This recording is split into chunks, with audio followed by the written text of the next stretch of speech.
Haleluya. Imana yacu yahabwe ishimwe n'icyubahiro mu izina rya Yesu Kristo. Amen. Rero bwo kwihutisha gahunda yacu dufite umwanya muto, turihangana none duhaguruke dusome Zaburi 135.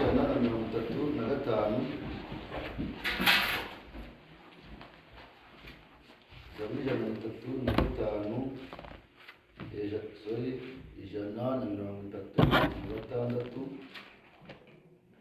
umurongo wa mbere kugeza kwa karindwi, ariko dusome imirongo migufi twicare hano turagenda tuhasoma nyuma.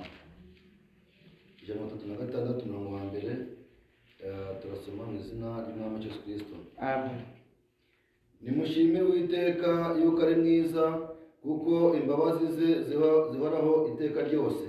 Nimushimire Imana nyamana, kuko imbabazi zayo zihoraho iteka ryose. Nimushime Umwami w'abami, kuko imbabazi ze zihoraho iteka ryose. Nimushime ikora ibitangaza yonyine, kuko imbabazi zayo zihoraho iteka ryose. Nimushimire yaremesheje ijuru ubwenge, kuko imbabazi zayo zihoraho iteka ryose. Nimushime yasanzuye isi hejuru y'amazi, kuko imbabazi zayo zihoraho iteka ryose. Nimushime yaremye ibiva bikomeye, kuko imbabazi zayo zihoraho iteka ryose. Amen. Amen. Turicara muri data ndakuriza abisengesho bigufi ijambo tugiye kumva mu izina ry'Umwami Yesu Kristo. Amen. Uwiteka Mana ishobora byose, Uwiteka Mana nzima, turagushimika turaguhimbaje, izina ryawe niragucyubahiro. Dushimishwe nuko uduhereje iki gitondo cyo mbere iminsi 7 tugiye umuruko muka bazima, turagushimiye mu izina ry'Umwami Yesu Kristo. Mbere byose birashoboka twagucumuyeho, niyo mpamvu ngusabye ko munsi y'amaraso yawe abari mukomeza kuturamaze tubabarire mu izina ry'Umwami Yesu Kristo. Mwami Imana, Mana ishobora byose, Uwiteka turi imbere yawe, amagambo yawe asomewe mu matwi yacu. Ndagusabye kugira ngo utuvanire ibyo kurya byo muri uyu munsi mu izina ry'Umwami Yesu Kristo, kuko byanditswe ko umuntu adatungwa n'imitsima gusa, ahubwo atungwa n'ijambo riturutse mu kanwa kawe. Twifuje kugira ngo Uwiteka tumwishwe n'amagambo ya muri kino gitondo mu izina ry'Umwami Yesu Kristo. Mwami Imana, Mana ishobora byose, fata igikoresho ugiye gukoresha Uwiteka kubwo kugira ngo ijambo ryawe turyumve. Uwiteka ugisiga umwuka wawe, natwe dusigire kumwumva no kumwakira mu izina ry'Umwami Yesu Kristo. Mwami Imana, Mana ishobora byose, twese hamwe udushyire mu kirere cy'umwuka, kuko ntabasha kukumva ari mu mubiri. Mwami Imana, Mana ishobora byose, Satani iyo ari yo yose twinesheje mu izina ry'Umwami Yesu Kristo. Wirubane natwe akanya gato turi imbere yawe, katubera akanya keza k'ibyishimo by'agakiza, katubere umwanya w'ukirizwamo mu izina ry'Umwami Yesu Kristo. Dufate kandi ukomeze utuyobore, mbigusabye neze kubikoze mu izina rya Yesu Kristo. Amen. Imana umugisha muri data. Amen. Twongeye kubasuhuza mu izina ry'Umwami Yesu Kristo. Amen. Dushima Imana cyane yongeye kuturinda twese, ikaba yemeye ko twajya guterana kuri wa mbere iminsi 7 tugihumeka umwuka bazima. Iyo Mana yacu iracyubahiro. Amen. Ni umunsi dukunze kwita ku cyumweru, ni umunsi wa munsi mwiza dusenga, tuzasenga Imana yacu, wa munsi twita umunsi wo kumanyagura umutsima udasembuye, atari umutsima utunga imibiri yacu, kuko umutsima utunga ubugingo bwacu. Amen. Amen. Dushima Imana cyane ngiye kutwemera ko duterana muri data Eugene, nabo muramuzi ni umusaza kandi ni umubyeyi wacu, nawe yifuza gufatanya natwe, kandi kuko ariko Imana ibishaka, Imana yabishimye kugira ngo uyu munsi tube turi kumwe. Iyo Mana yamushoje, turashimiye, ihabwe ishimwe n'icyubahiro. Amen. Kandi nawe turamwakiriye nubwo ari iwabo, twongeye kumuha ikaze. Amen. Ibyo bigaragara ko namwe mwishimiye kuba ari hagati muri twe. Imana yacu rero igira neza, Imana yacu ikora imirimo. Twumvise amagambo meza, amagambo adufasha kubana namwe uno munsi cyangwa se kano kanya, amagambo y'igitabo cya Zaburi avuga ati mushimire Uwiteka yuko ari mwiza. Mbese muri make nababwira ngo amagambo yacu uno munsi ntabwo turi kure y'ibyo. Ni ukuvuga mu mutwe w'amagambo uvuga ati ishimwe rikwiriye Imana yacu. Amen. Ishimwe ni iry'Imana yacu. Amen. Amen. Simubyemera mwese? uwiteka ni ukwiriye amashimwe, kuko mu byo dukora byose ntabwo ari ubushobozi bwacu, ntabwo ari imbaraga zacu. Kuba turiho ntabwo ari ubushake bwacu, ntabwo ari ubushobozi bwacu, ahubwo ni kubw'imirimo n'ibitangaza by'uwiteka. Ibyo rero njye byanteye kubabwira ngo nta wundi ukwiriye ishimwe rikwiriye Imana yacu. Amen. Ntabwo dufatanye na Dawidi, kuko Dawidi yaciye mu bintu bikomeye, aca mu ngorane zikomeye. Niba uri guca mu ngorane none, ukaba uca mu bintu bikomeye none, ukaba wumva ugeze mu bibazo runaka none, niwumve ko aribwo byatangira, niwumve ko ariho birimo wenyine. Wibuke Dawidi igihe yabiciyemo, wibuke n'abandi igihe babicagamo. Hanyuma y'ibyo rero umuntu arashima iyo amaze gutabaruka. Hari igihe abantu bajya mu rugamba, sibyo, bakagenda bakarwana, cyangwa kurwana babahangayitse bafite ibibazo, ari hagati yo gupfa no gukira.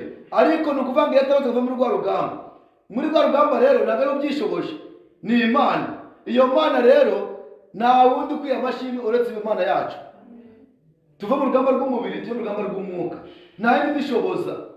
Dufite intambara nyinshi mu mwuka hano hanze turi muri isi, turimo dufite intambara nyinshi, ariko dushobozwa nande? Dushobozwa na Kristo. Amen.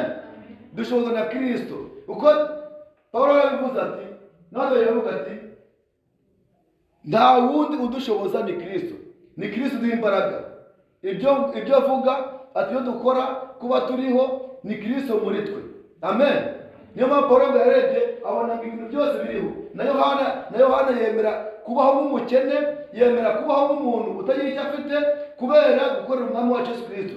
Akaba amashyamba, akambara imyambaro, abandi bakumva bamugaye, ariko akavuga ati ikibazo cyo ni uko mfite Imana muri njye. Amen. Uwo rero wemeye gukora Kristo atitaye kuvuga ngo mfite imyambaro, atitaye kuvuga ngo mfite amafaranga, atitaye kuvuga ngo mfite ibintu, ni ukuvuga ngo Imana ishobora guhamagara uri umukene, Imana ishobora guhamagara uri umukire, ariko byose ukamenya ngo nimba uje ukumva umuhamagaro w'Imana, ukumva ijwi ry'Imana, emera kuko Imana yagushoboje, nawe ubashe kweza ishimwe mu izina rya Yesu Kristo. Amen. Hano aravuze ati nimushimire Uwiteka yuko ari mwiza. Mbese Imana yacu si nziza? Umwami si mwiza, akora iby'ubutwari, niwe ukora ibikomeye. Ni ukuvuga ngo Yesu wenyine niwe muhanga, ari mu isi no mu ijuru. Na Bibiliya yanjye ikavuga ati mu isi no mu ijuru amavi yose apfukame mu izina rye. Twubahe uwo, amashimwe tuyagarurire Imana yacu. Amen. Amen. Ndababwira ngo ishimwe ni iry'Imana, nta wundi ukwiriye amashimwe, ishimwe rikwiriye Imana yacu, kuko ibyo dukora byose ni ku izina ry'Uwiteka. Niba umubyeyi wawe gukorera ibintu bihambaye, burya Imana itamukoresheje ntacyo umubyeyi wawe gukorera. Ntiwumva neza? Ababyeyi barabyara bakarera, ariko Imana itaje ngo ibyo mu rugo rwanyu ibarere, ibakomeze, ibakuze. Ababyeyi ntacyo twakora, ntacyo dushoboye, ariko Imana yacu iri hejuru ya twese. Iyo Mana yacu rero niyo tugukorera amashimwe, kuko ariyo itumye ibihumeka byose, ibiriho byose, ibimuna byose biravuga ngo byaremwe nawe. Amashimwe rero ni ay'ubu. Amen. Amen. Ngo nimushimire Uwiteka, nimushimire umwami w'abami. Muri kubyumva ngo ni n'umwami w'abami. Abami bose mwumva bahari bose, wenda mwumvaga abaperezida, ariko kirabaga mu ingoma z'abami, igihe cya ba Dawidi, igihe cya ba Salomo, igihe cya ba Beteshaza, icyo gihe cyose kubyumva zari ingoma z'abami. Nuko rero ngo niba mwumva ko ari abami bariho, Uwiteka ngo niwe mukuru w'abami. Mubyumvishe neza? Uwiteka ni umwami w'abami, ni igikomangoma, niwe mukuru, ari hejuru ya byose, araturuta twese. Amashimwe rero akwiriye Uwiteka Imana yacu. Amen. Nimushimire umwami w'abami, kuko imbabazi ze zihoraho iteka ryose.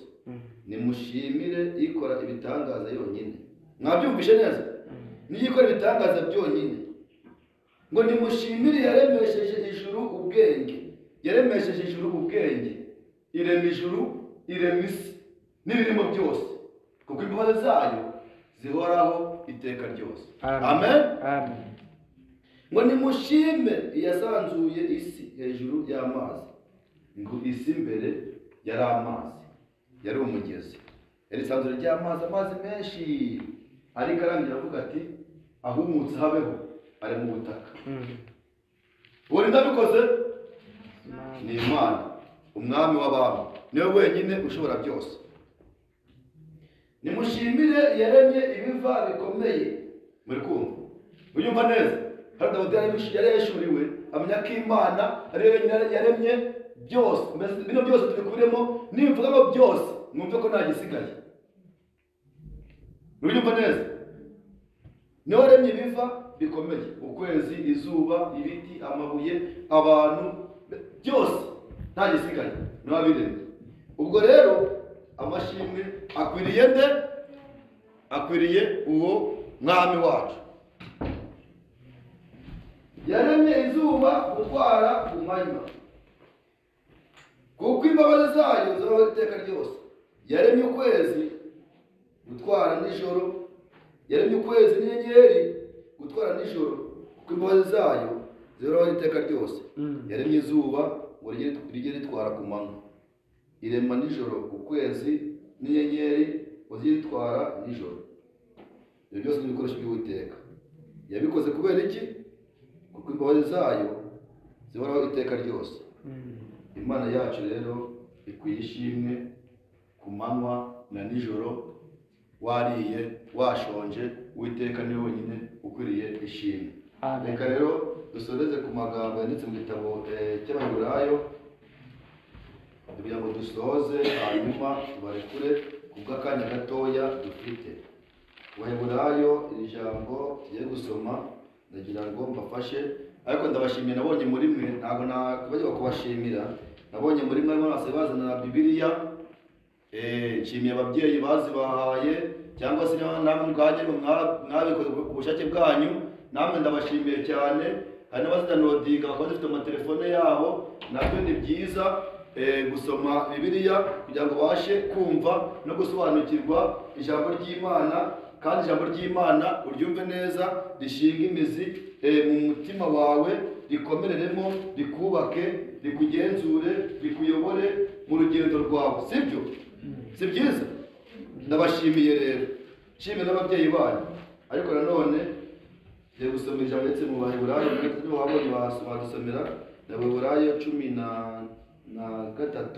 umurongo wa 12, wadusomera tukumva. Dusome ijambo ry'Imana Kristo. Amen. Nicyo cyatumye na Yesu ababarizwa inyuma y'irembo, kugira ngo yejeshe abantu amaraso ye. Nuko dusohoke tumusange inyuma y'urugo, twemeye gutukwa ku bwe, kuko hano tudafite umudugudu uhoraho, ahubwo dushaka uzaza. Amen. Imana igumugisha mu izina rya Yesu Kristo. Murabyumvishe neza? Twashimye, tunashima Imana yacu, namwe turabashima, ndetse dushima n'ababyeyi. Ariko hano ijambo twumvise rya turikurikire neza, kandi iryo jambo tunasorejeho. Imana yacu yatugiriye neza, Imana yacu iratureje. Turi kwigamo n'abana batoya, bamwe twabaza kuvuga ati Imana yaraturemye, Imana yakoze ibitangaza iraturinda, bamwe bakavuga ati Imana yabikoze iradukijije. Harimo abantu benshi barangije sikuru batazi kuza ngo bashime, bamenye ko kuba barize bakaba barangije. Hari abapfuye muri ya mashuri muri kwigamo, hari abandi mwiganye ntibarangize. Sibyo? Wowe urangije high school, uragraduatinze, uragiye wicara mu rugo, uragiye urarya, uranyweye, urishima, uranezerwa, ariko ntabwo uzi kuza kuvuga ngo reka magare hano nshimire Imana yacu, namwe mbereke ko Imana yacu yakoze ibitangaza. Sibyo? Ibyo ntabwo mubizi. Anyama tumenye gushima neza. Gushima birakwiriye, Imana yakoze ibitangaza. Niba umubyeyi agukorera ikintu cyiza, umenye gushima. Amen. Niba umuntu aguhaye ikintu cyiza gifitiye inyungu, umenye gushima. Hano harimo abantu usanga umwaka urangiye bakora ibitangaza byinshi cyane. Harimo abantu benshi usanga bazi no gutwara imodoka hano muri mwe. Burya no kugira ngo ubone icyangombwa cyo gutwara, no kugira ngo ushobore kwiga ugatwara imodoka, nabyo ni ubwenge, ni ubuhanga, ni imirimo y'Imana iba yagukoreye. Mu gihe abandi babyifuje basabe kubaza ati nzabigeraho ryari? None se kuba bigezeho kuki utamenya gushima? Kuba bishoboye utamenya gushima? Sibyo? Cyo tumenya gushimira Imana. Buriya ni ukuvuga ngo turi kwiga gushima. Amen. Tumenye gushima, kandi tumenye ko imana yacu nimba tuza gusenga ntabwo tuza gusenga ari ugukina kugira ngo none tubijyemo ejo tubivemo. Ndagira ngo dusohoze mbabwire amagambo hano mwese twumvisha amagambo hano ngo nicyo cyatumye na Yesu ababarizwa inyuma y'irembo. Hano turi abana beza kandi musa neza pe, muri abana beza mu kuririmba kwanyu mukunze Imana, mukuza gusenga kwanyu, umuhati wanyu utwereka ko mukunze Imana. Ariko narababwiye ngo igihe tumara kuva hano ntitugaragaze ko iyo Mana dusenga, nitwereke n'abandi iyo Mana dusenga koko ko tuyisenga birimo, tuyisenga n'abandi twabereka twabwira ati iyi Mana dusenga dufite inshingano, tuyoboka gutya, dukora gutya, tumenye ibintu tugomba kugenderamo. Ndababwira ati nk'ubu mbafashe nkajya ku ishuri ngavuga ati reka ngenderere umuseri umwe muri mwebwe mbatemberere, eske nasanga mumeze nk'uko ijambo ry'Imana ritubwira? Ubaye wenyine iwanyu mu rugo naza nk'abasura, nasanga kweri mu rugo iwanyu uko ubanye n'ababyeyi, imirimo ukora, ibyo uvuga, ibyo ubamo, ubayeho neza nk'uko ijambo ry'Imana ribitubwira? Hano rero tugiye kunenga, twashimye Imana ariko ndagira ngo natwe twinenge. Niba dushaka kuba abana beza, dushaka kuba abakristo, dushaka kugira ngo dukorere Imana, tuyishime by'ukuri, Imana nidushime, mumbwize ukuri. Hari umusere hano cyangwa umufurere utazi ko umukobwa umusere kwambara ipantaro mu myaka yayo ari icyaha? Mumbwire. Umuntu utazi ko ari icyaha ashyira urutoki hejuru. Uyu ntabwo abizi ko kwambara ipantaro ari icyaha? Ndabizi. Okay, Imana igumugisha. Murabizi. Okay, ninde utabizi ko kwambara ipantaro ari icyaha? None tuvuge muri mwebwe kandi tubwizanye ukuri. Numbeshya urabeshya Imana, nuza n'uburyarya, ntabwo Imana bashyira uburyarya. Mumbwize ukuri, iyo muri iwanyu nabonye mwambara amapantaro mu rugo iwanyu, mu rugo simuzambara? Murabihakana se sinjya mbafata cyangwa sinjya mbabona? Iyo muri ku ishuri murazambara? Murazambara. None muzambara mutazi ko kwambara amapantaro ku basere ari icyaha? Okay, noneho mutubwire dufatire ingamba ababyeyi banyu. Mumbabone tugiye gusoza kubera kubakereza. Ni abana banyu babemerera kuzambara, ni ababyeyi babemerera kwambara izo pantaro? Ni ababyeyi bafite uburenganzira? Tubaze muzehe wacu wari mukuru mu myaka no mu gakiza, tuvuge ngo ni mukuru mbese, natubwire ko hari uburenganzira twereza abana bacu bangana gutya kwambara amapantaro, yaba ari mu rugo yaba ari ku ishuri. Dufite Bibiliya y'Ikinyarwanda? Yego. Soma igitabo cy'Ugutegeka kwa kabiri. Gutegeka kwa kabiri. Kandi tukiri aho ngaho nta tegeko. Kandi mwibaza ko mutarimo abatizwa? Mwibaza ko mutarimo abatizwa? Mukumva ko mutarimo abatizwa nta nshingano zibariho. Kuko nimba waba usuzuguye ijambo ry'Imana ejo ugapfa, ntabwo uzabazwa so cyangwa ntabwo uzabazwa njyewe babikubwiye, uzajya mu muriro. Nujya mu muriro ntabwo ari njyewe uzabazwa, ni wowe uzabazwa kuri wa munsi. So rero mumenye ngo waba warabatizwa utarabatizwa, ukaba uri umwana wa Sunday school, ukabona wayoboye dimanche, ukafite imyaka nk'iyo myaka yanyu 15, 16, 17, 18, 19, umwana afite 19 na 20, bagasanga mu rugo yagukira kuzimba ikoboyi, murakana masaje ku Facebook. Right? Masaje maze nta n'usoni urafite ukabona nimba yakoze no mu rugo kuri Facebook, abo kuri profile yawe ari ifoto yawe n'ipantaro, uri umwana w'Imana, uri umukristo. Ibintu biteye isoni. Dufasha abatabizi kuko hari ababizi n'abatabizi, muze yadufashe icyo gitabo turuke. Amen. Imana umugisha. Gutegeka kwa kabiri 22. Gutegeka kwa kabiri 22 bafite Bibiliya muharebe cyangwa munabyandike ejo muzabibaze n'ejo bundi. Umugore cyangwa umukobwa ntakazambarane n'umugabo, kandi umugabo ntakazambarane n'umugore, kuko ukora cyo wese ari ikizira Uwiteka Imana yawe yanga urunuka. Amen. Imana igumugisha. Rero reka murabyumvishe, ntabwo tubikomora twajya tuvuga byinshi, murabyumvishe. Ni byiza iyo ubajije ugasobanuza. Namwe data utamuriza arakoze kudoreza imfashe yigisho, no kuvuga ngo ira ni ijambo ariko ijambo ririhariye nta komite uvuga ngo urabona ngo bivuga ngo abagore hano turi abasore n'inkumi.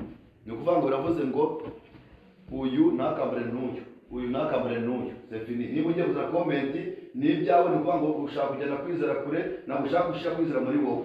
Ngera n'abaganiriza amagambo abwira ngo niba turi abana b'Imana, c'est vrai, nk'umwana wenda tuvuga urugendo ngo ndavuga izina ry'umuntu, ugasanga ari mu rugo y'imyaka 17, 18, 19, muri Afurika bashaka afite imyaka 16 abakobwa, cyangwa se ntabwo tuzi mu gushaka, bayaga umwumbeje, bashaka ku myaka yabo ari impamvu, cyangwa 18, 19, 20 ingahe. None mumaze kuba abakobwa bangana gutya, uri kuva mu musere, uri mu rugo, uri mu mirimo yawe wagutya gusa n'ikoboyi, bakuze ipantaro, isoni areba nabi arajya gusohoka cyangwa mwambara ipantaro, uri kubyumva?